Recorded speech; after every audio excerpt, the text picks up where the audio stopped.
Wali Kota Makassar Muhammad Ramdan Pomanto menyiapkan anggaran 200 miliar rupiah untuk akses jalan untuk stadion di Gor Sudiang yang akan terhubung dengan jalur lingkar kawasan Maminasata.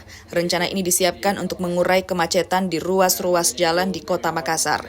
Wali Kota Makassar Muhammad Ramdan Pomanto bilang, nantinya stadion yang dibangun dengan kapasitas yang besar, masyarakat tidak perlu lagi melalui satu jalur ke Jalan Perintis, tetapi dia bisa ke arah jalur lingkar Maminasata. Wali Kota Makassar Disapa Dani Pomanto meminta agar pihaknya menyiapkan konsep akses jalan stadion yang terkoneksi dengan jalur lingkar Maminasata ini, termasuk analisa beberapa hal teknis lainnya. Anggaran yang disiapkan Pak Wali khusus untuk... Jadi tidak tahu yang berapa kita mau dikasih.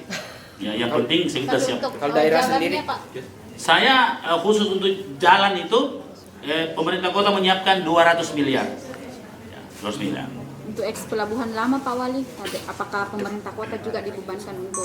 Tidak, kami cuma menyampaikan aspirasi, kami bikin desain bahwa kami mohon kami titipkan di samping perkantoran, hotel dan lain-lain, kami minta convention yang besar, yang bisa kapasitas di atas 10.000, bisa konser, bisa apa semua di situ, konferensi pers, konferensi internasional bisa di situ. ada gambar titip ke sini. Ada gambar. Nanti saya kasih.